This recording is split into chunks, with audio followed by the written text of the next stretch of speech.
Tér, idő. A tudományvilága a Kossuth Rádióban.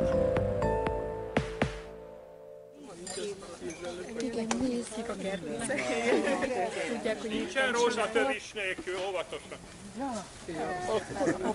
Kicsit be kéne locsolni, nem? Sipos Júlia vagyok, és ahogyan hallják, a szép őszi kertben egy rózsatő ültetése folyik. A Magyar Pszichoanalitikus Egyesület alapításának 100. és a Ferenczy Sándor Egyesület alapításának 25. évfordulója alkalmából a Nemzetközi Ferenczy Központ és Archívum Ferenczy Sándor egykori villájának kertjébe, a Naphegyre hívta a kutatókat. Ma önök is ott lesznek velünk a Lisznyai utca 11 kertjében. Meg a múltban. A hajdan forradalminak számító pszichoanalitikus irányzat hazai nagyjának, Ferenczy Sándornak és a nevével fémjelzett budapesti iskolának a története ugyanis nem csak tudománytörténet, hanem társadalomtörténet is, tanulságokkal. A Ferenczy Sándor Archívum és Nemzetközi Központ egyszerre kutatóhely és kisebb konferenciák otthona is. Mészáros Judit pszichoanalitikus 2012-ben így beszélt. Ez valóban a Ferenczy villája volt. Praktikusan ez egy lakás, amit sikerült megvásárolnunk nagy elszántsággal és hosszú idő után, azért, hogy ez a Nemzetközi Központ és Archívum valóban felállhasson. Ez egy találkozóhely, ha úgy tetszik. Külföldiek, itthon lévők kicserélhetik a gondolataikat a legkülönbözőbb tudományterületen, már úgy értem, hogy ami így a pszichoterápia, a pszichoanalízis, vagy ennek a kapcsolódási rendszerét jelenti. Hogy Ferenczyhez köthető, az egy szellemiséget tükröz, ami nem csak Ferencit érinti, hanem a budapesti iskolát is, tehát olyanokat, akik 20-as, 30-as években ehhez a közösséghez tartoztak, anélkül, hogy Ferenczy bármikor is akart volna, vagy szeretett volna iskolát alapítani, eszébe se jutott. Tehát ez a kifejezés Bálinttól származik. Bálint Mihálytól, a pszichoanalitikustól, aki jó összefoglaló terminológiát talált annak az iskolának, amelyikben közös gondolkodási pontok jelentek meg. Nagyon érdekes dolog, hogy a külföldiek imádnak itt lenni. Valahogy ide jönnek, és azt mondják, hogy átélnek ezen a helyen, a Ferenczy egykori villájában, közel kerülnek azokhoz az érzésekhez, gondolatokhoz, amelyek még egy tudományközeli ember, vagy egy praktizáló ember számára is megejtő. Hiszen Ferenczy jól lehet csak 3 évet élt ebben a villában, tehát életének utolsó 3 évét. Ez egy olyan hihetetlen termékeny időszak volt, publikációs szempontból olyan jelentős tanulmányok, könyv maradt utána ebből az időszakból, amely abszolút módon integrálódott nem csak a tudománytörténetbe, hanem a mindennapi pszichoterápiás gyakorlatba is. Egy Európai Uniós pályázatban a Ferenczy Egyesület, a Bécsi Freud Múzeum és a londoni Wellcome Trust Múzeum közösen felállítottunk egy pszichoanalitikus adatbázist, ami az interneten is elérhető, és ez a pszichoanalitikus adatbázisban körülbelül 40 európai pszichoanalitikus életútja, teljes munkássága és a különböző archívumokban felelhető dokumentumok, fotóanyag, levelezés található, és ebből egy elég reprezentatív anyag elérhető az interneten. Én nagyon boldog voltam, hogy a 40 komolyan fajsúlyos európai pszichoanalitikus között 10 magyar jelenik meg, és ezt a 10 magyart konszenzuális alapon a kollégák is elfogadták.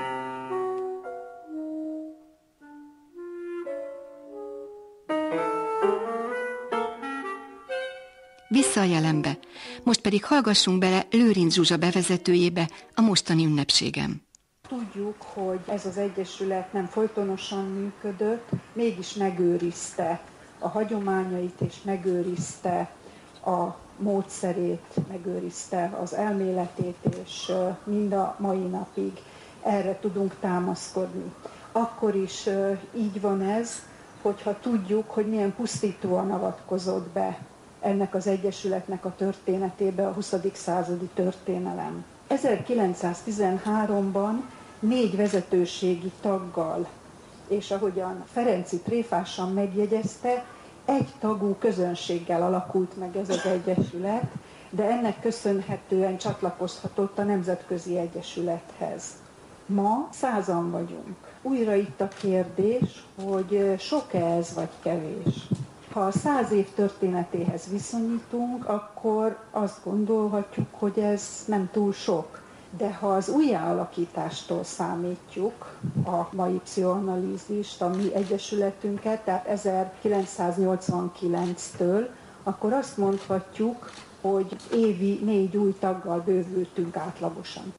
Lőrinc Zsuzsa vagyok, pszichoanalitikus, a Pszichoanalitikus Egyesület elnöke. Ferenczy 913-ban alakította meg a Magyar Pszichoanalitikai Egyesületet, aminek az utóda vagyunk mi, tulajdonképpen egy bizonyos megszakítással, és most 2013-ban született egy olyan kutatási eredmény, ami nagyon fontos. Ez egy Harvard Egyetem által közölt tanulmány, összegyűjtött több évtizednyi kutatási eredményt a hatékonyságkutatások köréből. Az eredménykutatás vagy hatékonyságkutatás más néven azt jelenti, hogy mi a kimeneti eredménye egy terápiának, itt nevezetesen a pszichoanalízisnek. Ezekben a kutatásokban egyöntetű az a tapasztalat, hogy javulnak, gyógyulnak a páciensek 3-4-5 év pszichoanalízis után. Ez egy intenzív terápia, nyilván ez ismert mindenki számára. Jelentősen javulnak, nagy számban, tehát 65-75%-ban javulnak, és megtartják ezt az eredményt a terápiák, analízisek befejezése után is. A normál populációval azonos mértékű mentális színvonalra kerülnek tulajdonképpen. A Ferenczy kutató Mészáros Judit kötete, az Önök bizottsága című könyv beszél Ferenczyről, a híres budapesti iskola létrehozásáról, tanítványairól és arról, hogyan hatott a magyar pszichoanalízis a világra.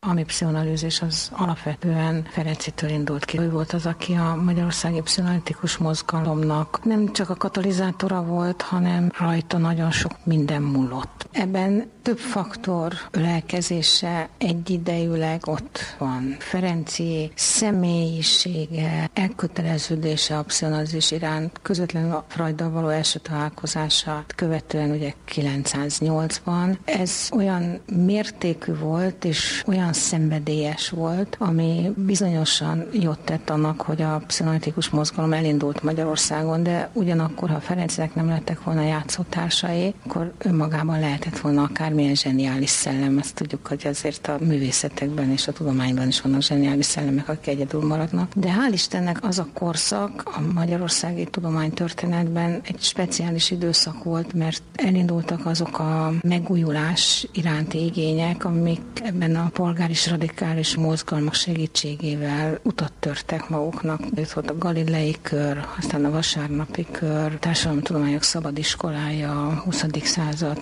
köre, tehát azok az újító gondolatok iránt fogékony fiatal értelmiség által létrehozott csoportosulások, amelyek vevők voltak az új gondolatokra, az új eszmékre, és a pszichoanalízis maga is egy új emberszemléletet jelentett. Tehát Ferenczy ebből tudott gazdálkodni. Ha ő nem lett volna ennyire nyitott, és nem lett volna befogadó más disziplinák képviselőivel szemben, akkor a pszichoanalízis magyarországi története egy évtized alatt nem tud odáig kifutni, hogy 1918-ban Freud azon gondolkodott, hogy Budapest legyen az európai pszichoanalízisnek a központja. Budapest erre érett volt, de nem csak azért, mert itt kialakult a pszichoanalízist pártoló szakemberek csoportja, az volt egyfelől, hanem a pszichoanalízis befogadottá vált a kultúrába. Ott voltak az írók, ott volt a nyugat nemzedéke, Karinti, Kosztolányi, akik igen korán a pszichoanalízist nem csak pártolták, hanem ennek a pártolásnak tanújelét is adták. A budapesti iskola elnevezés vagy kifejezés az Bálintól származik. Bálint Mihálytól, ugye a 40-es évek közepéből. Ez egy összefoglaló név volt, valójában egy olyan iskola szerkezetre, vagy olyan szakemberek gyülekezetére, akik sosem voltak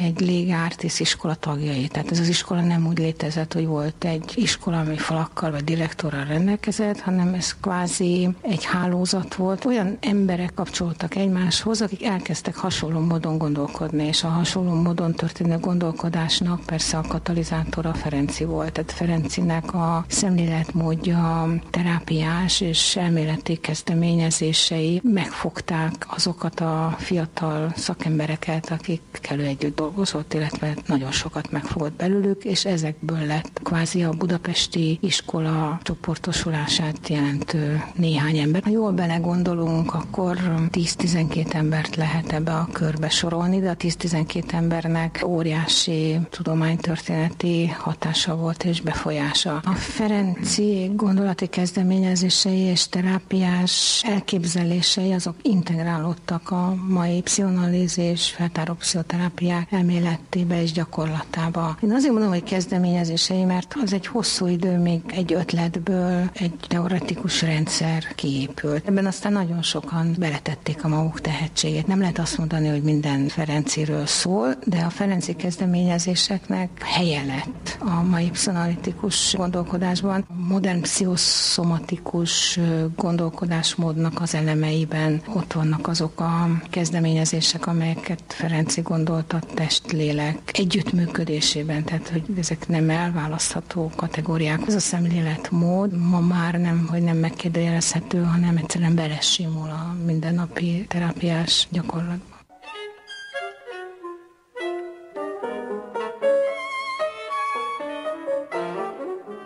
Vissza a Lisznyai utcába.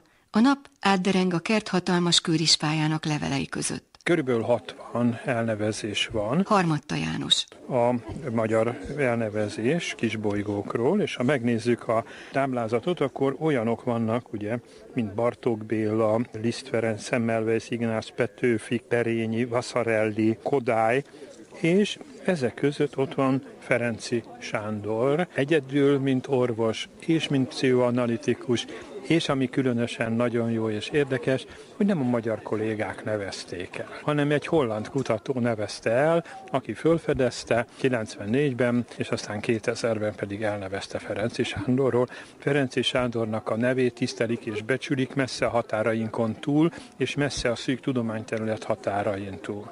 Freudtól napjainkig hihetetlen láncolat ez a neveknek, a mestereknek, az egymással sokszor rivalizáló, vagy egymást meghaladó tanítványoknak. A pszichoanalízisben az a fantasztikus, hogy ugye újra megújul. Hát ma már abból, amit Freud annak idején mondott és tanított, ha a mai pszichoanalitikus elméleteket megnézzük, viszonylag keveset tartalmaznak. De ez azt is jelenti, hogy nagyon sokat tettek hozzá, nagyon nagy megújulási dolog volt, nagyon tudott adaptálódni a jelenlegi helyzetekhez is, és a szemléletünk ma, a mély pszichológiai szemléletünk az egész más alapokon nyugszik, úgy, hogy megőrizve a régi hagyományokat, de nem a régi hagyományok alapján gyógyítunk.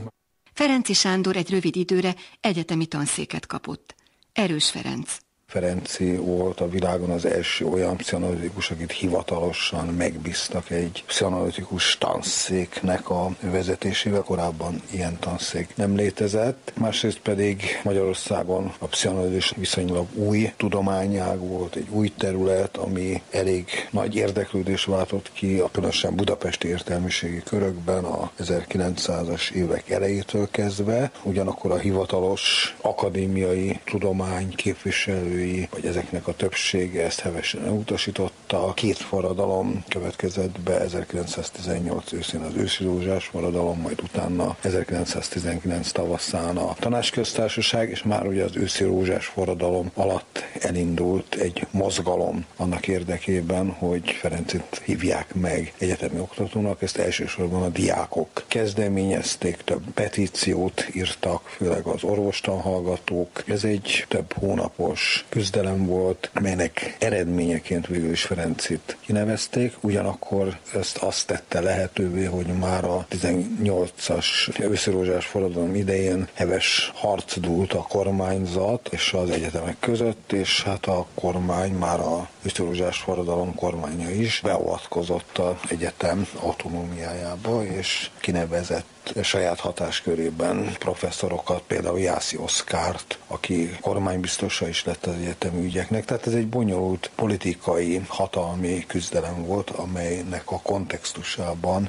érthetővé válik, hogy hogyan lesz Ferenczy Sándorból egyetemi tanár. Ferenczy esetében ez az egyetemi pozíció, ez néhány hét volt gyakorlatilag, amikor ő valóban tartott előadásokat, de az intézményesülés valójában nem indulhatott meg. Ugyan még egy helyiséget is kapott, épületet, egy volt szanatórium épületében, ami ma is megtalálható az épület maga a Dózsa György út és a Városligeti Fasor sarkán, de hát hogy ott berendezzenek egy klinikát, vagy egy ambulanciát, erre egyáltalán nem volt lehetőség, és hát a Tanácsköztársaság bukása után végképp nem, hiszen Ferenczy ellen is eljárás indult, a orvosi társaságban, a Budapesti Orvos Egyesületből kizárták. Ez mint egy ilyen zárt csoport működött tovább, és azután a 30-as években sok fiatal értelmiségi kezdett el szimpatizálni a pszichonázissal. Ezek közül talán a legismertebb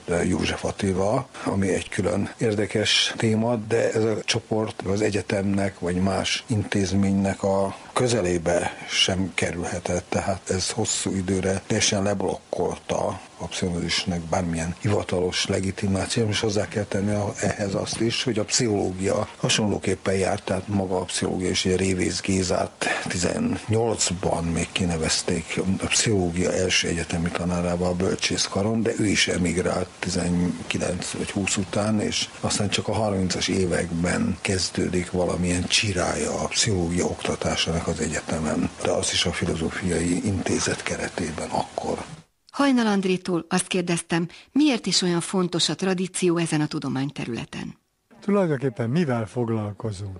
A szubjektivitással. És úgy lassan rájöttünk, hogy vannak, hogy így mondjam, közös dolgok, mindenkinek van egy anyukája, apukája is elvben, de mondjuk ismert anyukája legalábbis, és hogy mindenkinek van egy életfolyamata, amelyik valahol el is végződik, aztán lehet cifrázni, de vannak ilyen, azt mondanák, hogy antropológiai standardok, minden embert érintő jelenségek, de ez be van temetve és össze van garabonálva mindenféle más elemekkel, benyomásokkal, emlékekkel, rossz emlékekkel, jó emlékekkel.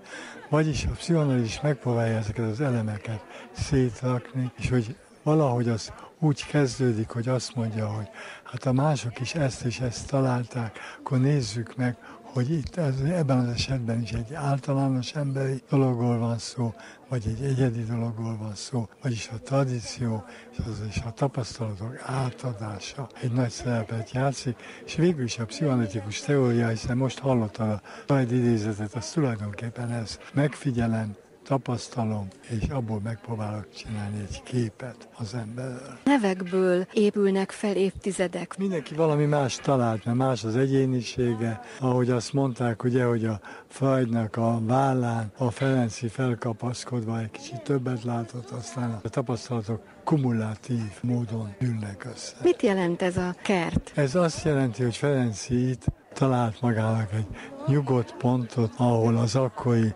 nagyon vitatott pszichoanalízisnek tudott adni egy rendelőintézetet, egy helyet, ahol el lehetett nyugodtan beszélni.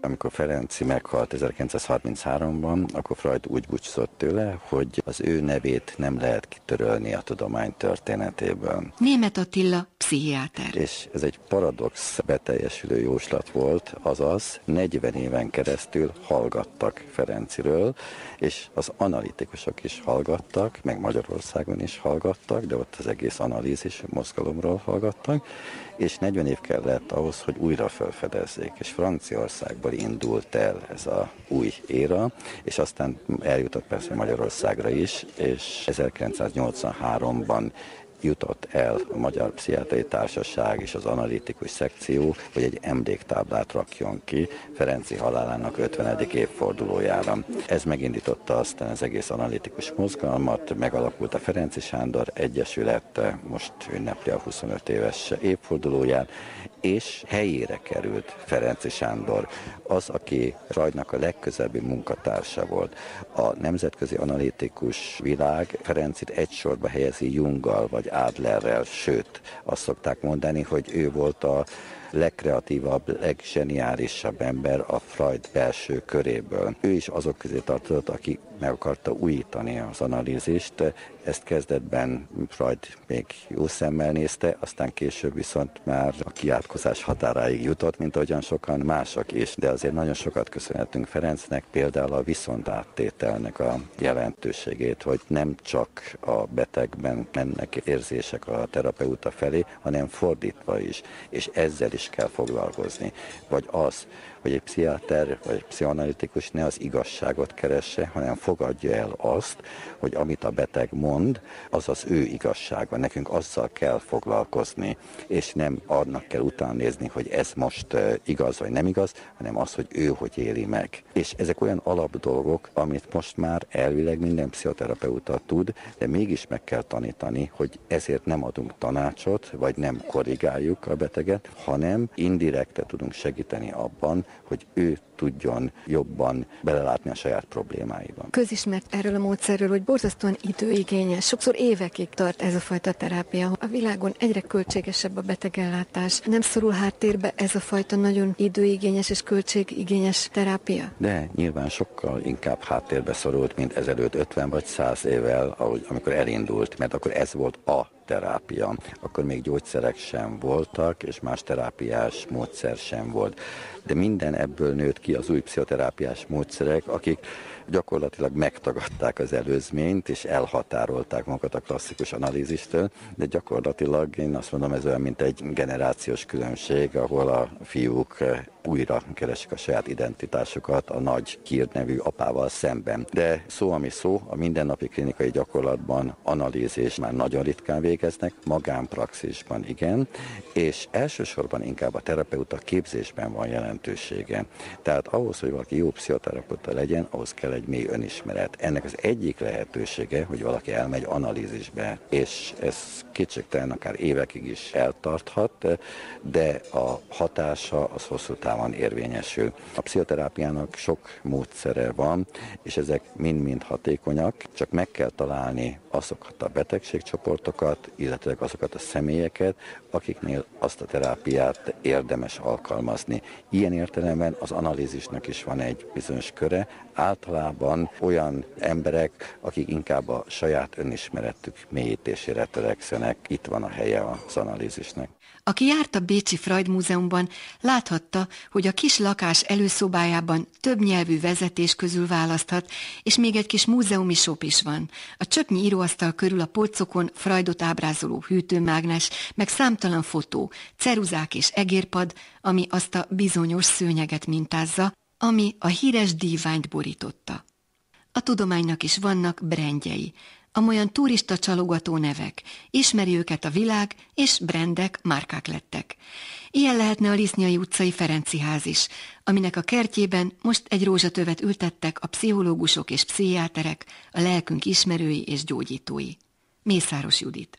Itt többen elmondták, hogy Mészáros Juditnak mekkora szerepe volt abban, hogy itt lehetünk annak a háznak a kertjében, ahol az ő utolsó éveiben alkotott, és ahol a lakása volt. Hogyan lehet ma brandet építeni egy világhírű, nemzetközi hírű tudósból, hogy amikor elmegyünk Bécsbe, Freud házába, tele van turistával, érdeklődőkkel, hogyan lehet felépíteni úgy Ferencziből is egy brandet, hogy ez egy ismert, látogatott hely legyen? Freud Múzeumot hosszú évtizedeken keresztül Bécs városa építette. Tehát, hogy ez egy közös munka, közös elkötelezettség, közös szemlélet, hogy valaki, aki fontos a kultúrának, fontos a gyógyítás szempontjából, fontos egy új szellem megnyilvánulása szempontjából, amögé fölállnak-e nem csak a szakma, hanem föláll-e az a város, az az ország, az a kultúra, amiben ő tevékenykedett. Ez a rózsatő, ez, amit most itt elültetett a társaság, mit szimbolizál? Ez a folyamatosságot. Szívem szerint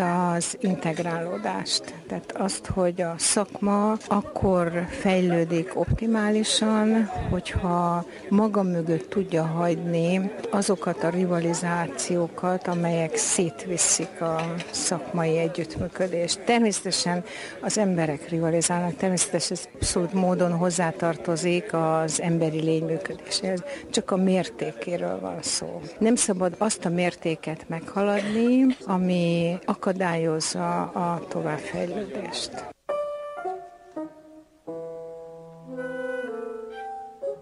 Két évfordulóról egy kerti ünnepség. A Magyar Pszichoanalitikus Egyesület 100 éve, a Ferenczy Sándor Egyesület 1988. szeptember 12-én alakult Budapesten.